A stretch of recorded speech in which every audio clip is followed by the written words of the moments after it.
This channel does not promote any violent, harmful, or illegal activities. All content provided by this channel is meant for an educational purpose only. Forest অফিসারকে ডাং দিয়ে পেটানোর হুমকি দিয়ে মন্ত্রিত্ব খুইয়েছিলেন, সেটা বড় ধাক্কা ছিল নাকি আজকেরটা? বাগান মালিকের পায়ে কন্টাই কাটা ফুটলো। কাঁথিতে সমবায় ভোটে ভুয়ো ভোটার ধরতে গিয়ে পুলিশের ধাক্কা খেলেন তৃণমূল কংগ্রেস বিধায়ক অখিল গিরি। ঠিকই শুনছেন, গায়ে যা লাগলো তা তো লাগলোই, ইমেজের ধাক্কাটাও কি কম নাকি? এক হাতে চলছে বরফ ঘষা, আর এক হাত মাথায়, কারণ ব্যথায় কাতর খোদ তৃণমূল বিধায়ক তথা প্রাক্তন মন্ত্রী অখিল গিরি। কেন? কাঁথি সমবায় ভোটে আসলে ভোটারদের ভোট দিতে বাধা দেওয়া হচ্ছে, উল্টে বিজেপির মদতে ভুয়ো ভোটার ঢোকাচ্ছে পুলিশ। এমন অভিযোগ তুলে সরব হন অখিল গিরি। তার অভিযোগ, প্রতিবাদ করতে গেলে পুলিশ তাকে ধাক্কা দিয়ে ফেলে দেয়।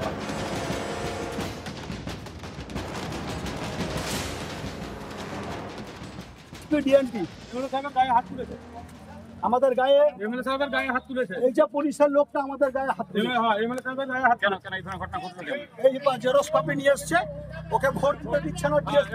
ক্যান্ডিডেটকে বারবার যারা ভোট দিতে এসেছে তাদেরকে সবাইকে হ্যারাসমেন্ট করছে, কাউকে ভোট দিতে দিচ্ছে না। স্যার বলতে গিয়েছিল, স্যারের গায়ে হাত দিয়ে এনারা কি করছেন এখানে? করা উচিত, এনারা কি করছেন এখানটায়? তৃণমূলের বিধায়ক তাকে পুলিশ যদি আক্রান্ত করে, পুলিশ তো আমাদের নয়, পুলিশ তো অখিল বাবুরই পুলিশ, তার স্বরাষ্ট্র দপ্তর মুখ্যমন্ত্রী মমতা বন্দ্যোপাধ্যায়। তবে স্বাভাবিক কারণে অখিল বাবুর অভিযোগ যদি সত্যিকারে পুলিশের বিরুদ্ধে হয়ে থাকে, পুলিশের বিরুদ্ধে ব্যবস্থা নেওয়া উচিত। আর আমাদের কাছে যা খবর আছে, উনি ওখানে গিয়ে প্রয়োজনীয় তৈরি করার চেষ্টা করছিলেন। হাতে চোট নিয়ে হাসপাতালে ভর্তি হন রামনগরের বিধায়ক। ঘটনার প্রতিবাদে রামনগর থানার সামনে বিক্ষোভ দেখান অখিল অনুগামীরা। এটা শনিবারের বারবেলার এক খণ্ড ছবি। দিনভর দফায় দফায় এভাবেই উত্তপ্ত হলো কাঁথি। ভোটারদের নিয়ে টানাটানি, ভোটারদের স্লিপ কেড়ে নেওয়া, এমন অভিযোগে শনিবার সকাল থেকে তৃণমূল বিজেপি সমর্থকদের মধ্যে বচসা বাঁধে। বেলা গড়ালে তা হাতাহাতিতে পৌঁছে যায়, ঝরে রক্ত। সকাল থেকেই কাঁথি এআরডিবি ব্যাংকের নির্বাচনকে ঘিরে রীতিমতো উত্তেজনা ছড়ালো তৃণমূল এবং বিজেপি কর্মী সমর্থকদের মধ্যে। বিজেপির অভিযোগ যে ভোটার যারা রয়েছেন, অর্থাৎ কৃষি সমবায় ব্যাংকের যেসব ভোটাররা রয়েছেন তাদের ভোটার স্লিপ ছাড়িয়ে নিচ্ছে। অপরদিকে আবার তৃণমূলের পক্ষ থেকে অভিযোগ করা হচ্ছে যে ভোটারদের রীতিমতো ক্যাম্পের সামনে পর্যন্ত এসে টাকা বিলি করছেন বিজেপি কর্মী সমর্থকরা। আমাকেই তো ওই বাপুর না কে আছে, শরীর নায়ক নাকি, আমি ওদিকে গেছি, দেখতে গেছি, আমাকে ধরে প্রথম ঠেলা দিল। আমি একজন কাউন্সিলর ওয়ার্ডে, তো আমি এসছি, আমি যেতে পারি না, অবাক স্বাধীনতা আমার নেই, ওটার কাছে দেখতে যেতে পারি না। এখানে যদি এই সামান্য কার্ড ব্যাংকের ভোট নিয়ে যদি এইগুলো করে, তাহলে কি করবে আগামী দিনে? আজকে বললাম যে স্যার আধার কার্ডটা বলে দাদা অসুস্থ, দিয়ে বলছে আধার কার্ডটা রেখে দিয়ে যাও, রেখে দিয়েছে, দিয়ে তাকে আনতে গেছি, দিয়ে বলছে যে ছাপা ভোট দিতে গেছিলে, দিয়ে পিটা আমাকে স্যারের কাছে আধার কার্ড রেখে দিয়েছি, পার্টিকে আনতে গেছি, ভোটারকে ধরে, ভোটারকে আনতেও দিল না, পিটলো, আমাকে ধরে পিটলো। একটা সমবায় ব্যাংকের ভোটকে ঘিরে এত অশান্তি কেন? একে অন্যকে দুষছে দুই ফুলের রাজ্য নেতৃত্ব। প্রতিটা ইলেকশন এলে এরা এইভাবে অশান্তি বলার চেষ্টা করে। আমরা মানুষকে শান্তিপূর্ণভাবে ভোট দেওয়ার অংশগ্রহণ করার জন্য আবেদন জানিয়েছি, কিন্তু তারা বুঝতে পেরেছে সকাল থেকে যে তাদের অবস্থাটা কোন জায়গায়। আজকে কর্মীদের গায়ে হাত দিচ্ছে, ভোটারদের আটকাচ্ছে, বাইক জ্বালিয়ে দেবে বলছে এলাকায় গেলে। একটা ছোট্ট পঞ্চায়েত নিয়েছে, সেই পঞ্চায়েত সমিতির কর্মাধ্যক্ষ, সেই পূর্ত কর্মাধ্যক্ষ সেই ধরনের আচরণ করছে। পশ্চিমবঙ্গের গণতান্ত্রিক কাঠামোয় কোনো নির্বাচনই সুষ্ঠুভাবে হয় না। গণতন্ত্রকে ধ্বংস করার জন্য যা যা উপাদান প্রয়োজন তৃণমূল কংগ্রেস তা ব্যবহার করে। যেখানেই প্রতিরোধ হয় সেখানেই গোলমাল হয়। কাঁথি সমবায় ভোট নিয়ে যে পরিস্থিতি তৈরি হয়েছে তার দায় সম্পূর্ণভাবে তৃণমূল কংগ্রেসের এবং তৃণমূল কংগ্রেস শাসিত পুলিশের। কাঁথি বরাবরই অধিকারী গড়। 26-এর বিধানসভার আগে সেই মিথ ভেঙে সমবায় ব্যাংকের ভোটে জিততে মরিয়া তৃণমূল।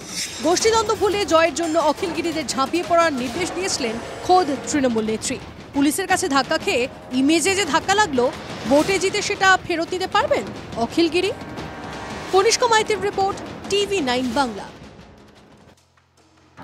দেউচাতেও নিয়োগ দুর্নীতির অভিযোগ শুভেন্দু অধিকারী। তার অভিযোগ, দেউচা পাচামি প্রকল্প নিয়ে বিশ্বাসঘাতকতা করেছে রাজ্য সরকার।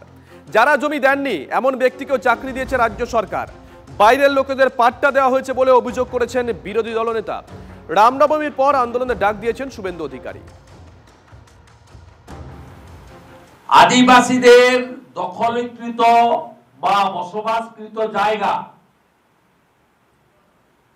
এই এলাকার বাইরের লোক যারা পাট্টা পাওয়ার উপযুক্ত নয় তাদেরকে পাট্টা দিয়ে দেওয়া হলো ব্যাপকভাবে। তাহলে রিক্রুটমেন্ট স্ক্যাম, রিফ্রিজারেশনের পরে, রেস্ট্রিকশনের পরে জমি বিক্রি করে তাদেরকে চাকরি পাইয়ে দেওয়ার স্ক্যাম, প্রথমটা 26, পরেরটা 53, আর পরে আদিবাসী যারা মৌখিক দখলে ছিলেন বংশ পরম্পরায় তাদেরকে পাট্টা না দিয়ে বিএলআর অফিস থেকে পাট্টার খাতা সরিয়ে দিয়ে এফআইআর করার অর্ডার হয়েছে, কেউ জানে না। It's a land scam, recruitment scam এবং ল্যান্ড স্ক্যাম সবটাই তৃণমূল কংগ্রেস করেছে with the help of police. Leadership দিয়েছে বিধান রায়, আর তৃণমূলের এখানে একজন ব্রোকারকে মমতা ব্যানার্জি ছেড়ে রেখেছে আন্দোলনকে বিভাজিত করার জন্য, সামিরুল বলে। তিনি এই সমস্ত করাপশন করছেন। আগামী রামনবমীর পরে বীরভূম সাংগঠনিক জেলা ভারতীয় জনতা পার্টির পক্ষ থেকে এইটা প্রকাশ্যে আনার জন্য এবং এই দুর্নীতি যিনি হোতা মধ্যমণি বিধান রায় ডিস্ট্রিক্ট ম্যাজিস্ট্রেটের বিরুদ্ধে আমাদের বড় জমায়েত করে আমরা কর্মসূচি নিচ্ছি। এ তো গেল শুভেন্দু অধিকারীর আজকের বক্তব্য, কিন্তু সেদিন বিশ্ববঙ্গ বাণিজ্য সম্মেলনে এই দেউচা প্রকল্প নিয়ে বলতে গিয়ে ঠিক কি বলেছিলেন মুখ্যমন্ত্রী, শুনুন আরেকবার। Catalyst for Bengal's growth. Deucha Pachmi was second largest with a reserve of 1,240 million tons of coal. From tomorrow it will begin. Everything is ready. Everything is ready. It is coming up. Second largest coal field. আমরা কাল থেকে শুরু করব কাজ। আপনাদের ছেলেমেয়েরাই locally চাকরি পাবে, আপনারা খুশি হবেন। এখানে more than 1,00,000 people will be working, and also there will be so many ancillary industry also. From there will be more than millions of people will be benefited.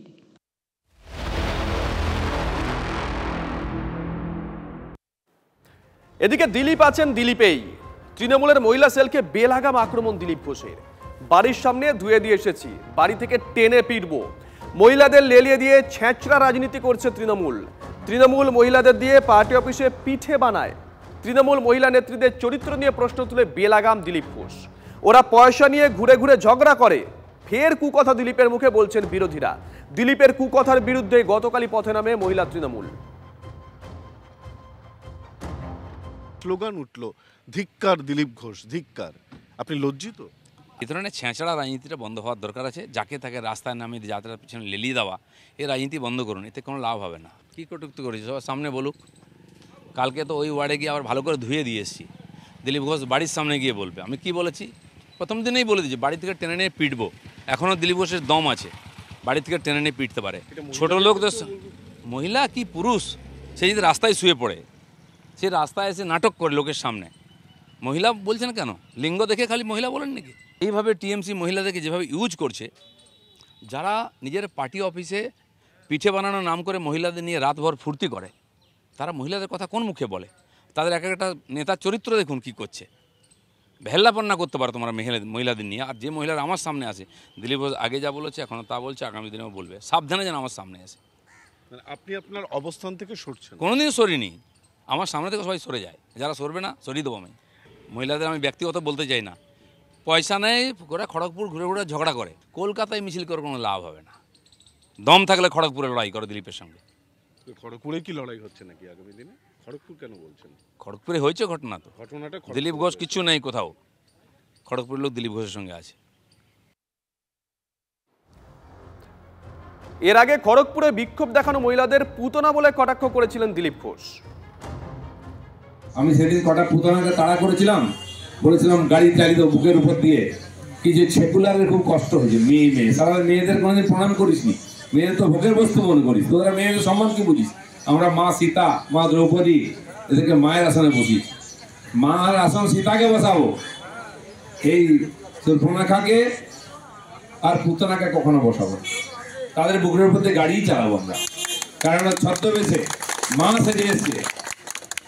চিনুন এদেরকে, কে মা আর কে পুতনা। পুতনা সাজলেই মা হওয়া যায় না।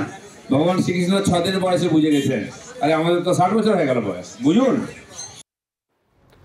দিলীপ ঘোষ পশ্চিমবঙ্গে চলবে না, রাজনীতিতে অপ্রাসঙ্গিক, উনি কি পেটাবেন? সিআইএসএফ ছাড়া পেটাতে যাক, মহিলারাই ওকে পিটিয়ে বাড়ি পাঠিয়ে দেবে, আক্রমণে কল্যাণ বন্দ্যোপাধ্যায়। দিলীপ ঘোষ একটা রাজনীতিতে এখন একটা ইরিলিভেন্ট নাম, ওকে রিলিভেন্সিতে আসতে হবে। তাই জন্য যা ভাষা ইচ্ছে বলছে, মানুষ ওকে বুঝিয়ে দিয়েছে যে দিলীপ ঘোষ পশ্চিমবাংলায় চলবে না। ও জীবনে কোনোদিন ভদ্র ভাষায় কথা বলেনি, ও ভদ্র ভাষায় কথা বলবে না। ও কি পেটাবে?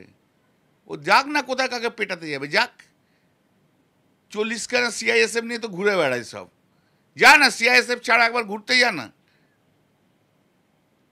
ও পেটাতে যাক না, সিআইএসএফ ছাড়া যাক ও পেটাতে। ওই মহিলারাই ওকে পিটিয়ে বাড়ি পাঠিয়ে দেবে। আমি তো শ্রীরামপুরে গেছিলাম, ওনাকে খুঁজে পেলাম না তো। আরে যারা শুধু মহিলা ছাড়া রাজনীতি করতে পারে না, মহিলা ছাড়া জীবন চলে না, তারা কি রাজনীতি করতে? ওদের চরিত্র জানা আছে। মহিলাদের সম্মান দিতে জানেন না দিলীপ ঘোষ, বিকৃত মস্তিষ্কের পরিচয় দিচ্ছেন কটাক্ষ তৃণমূল সাংসদ মালা রায়। এই ধরনের ভাষা মহিলাদের প্রতি ব্যবহার করা এটা অশালীন, শুধু অশালীন নয়, এটা একটা বিকৃত মনস্ক মানুষের পরিচয়।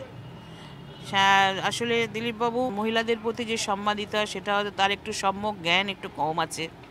সেই জন্যই আমার মনে হয় যে মহিলাদের এই অসহ্য কতগুলো শব্দ তিনি ব্যবহার করছেন, যেটা মানে আমরা ভারতীয় সংস্কৃতিতে বা বাংলা সংস্কৃতিতে এটা আসেই না। এবং মহিলাদের সম্মান না দিতে পারলে জগতে কারুর সম্মান থাকে না। সব জায়গায় মহিলা সহানুভূতির কার্ড তৃণমূলের, পাল্টা অগ্নিমিত্রা পাল। তবে মহিলাদের নিয়ে কিছু বলতে হলে আরো সংবেদনশীল হওয়া জরুরি বলেও মত অগ্নিমিত্রার। তুমি সব জায়গাতে মানে কি বলবো, মহিলা কার্ড, সিম্পাথি কার্ড খেলবেন আমি মহিলা বলে, অথচ উইথ অ্যান এজেন্ডা আপনি আসছেন। যে এমপি রাস্তা বানিয়েছে তিনি যাচ্ছেন ইনগ্রেশন করতে, আপনি কোন আক্কেলে ওখানে গিয়ে রাস্তা বন্ধ করছেন? আপনারও তো ভাষা ঠিক হওয়া দরকার না, যারা যে মহিলারা এসেছেন, দুদিক থেকেই করা দরকার। ইট শুডন্ট বি ওয়ান ওয়ে। মহিলা সিম্পাথি কার্ডও খেলবেন না, যখন ইকুয়াল রাইটসের জন্য লড়াই করছেন তখন এই মহিলা সিম্পাথি কার্ড খেলাটা ঠিক নয়। এবং ভাষার দিক থেকেও আমার মনে হয় যে we must be more sympathetic, empathetic I think, and respectful towards women. পেঁয়াজের খোসা ছাড়ালে ঝাঁজের চোটে চোখে জল আসে, তাই না? সেই পেঁয়াজকে দেখে সংশোধনাগারের নিরাপত্তারক্ষীদের চোখ কপালে উঠেছিল। কেন জানেন? কারণ পেঁয়াজের খোসার আড়াল থেকে উকি মারছিল 13টা সিম কার্ড। জেলে বন্দি, তারপরেও অপরাধ জগতে কাজকর্ম জারি। সংশোধনাগার থেকে হুমকি, তোলাবাজি চালানোর ঘটনা বারবার প্রকাশ্যে এসেছে। খাগড়াগড় কাণ্ডে সাজাপ্রাপ্ত জঙ্গি তারিকুল ইসলামের বিরুদ্ধেও জেলে বসে নেটওয়ার্ক চালানোর বিস্ফোরক তথ্য প্রকাশ্যে এসেছিল। 24শে মার্চ বহরমপুর জেলে ধর্ষণে অভিযুক্ত জেলবন্দির বিরুদ্ধে ফোনে হুমকি দেওয়ার অভিযোগ ওঠে। 19শে মার্চ প্রেসিডেন্সি জেল থেকে হুমকি দেওয়ার অভিযোগ ওঠে শেখ শাহজাহানের বিরুদ্ধে।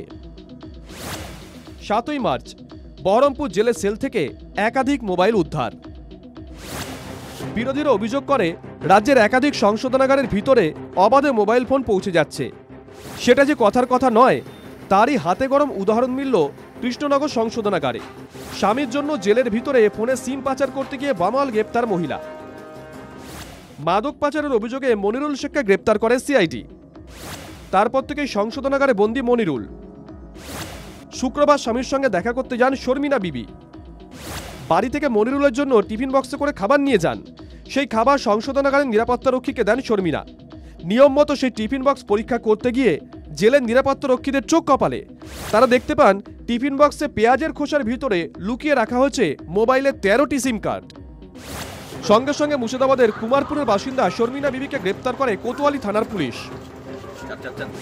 মোবাইল ফোনে সেট ছাড়া তো সিম কার্ড অচল। তাহলে কি আগেই বন্দির হাতে মোবাইল পৌঁছে গেছে, নাকি প্রথমে সিম কার্ড তারপরে জেলে ঢুকতো মোবাইল? তাহলে কি জেলে বসেই মাদক পাচারের কারবার চালানোর ছক ছিল? এভাবেই কি সংশোধনাগারে মোবাইলের অবাধ প্রবেশ? এখন তো উনি মহিলা অ্যারেস্ট হয়েছে, মহিলা আমরা ইন্টারোগেট করব কি মানে what was her intention to take this SIM cards into the correctional home, তারপরে এসব আমরা জানতে পারবো। নেই মানে মোবাইল এখন কিছু পাওয়া যায়নি, এটা শুধু সিম কার্ড পাওয়া গেছে আর এখন তদন্ত চলছে। মহাদেব কুন্ডুর রিপোর্ট, টিভি 9 বাংলা।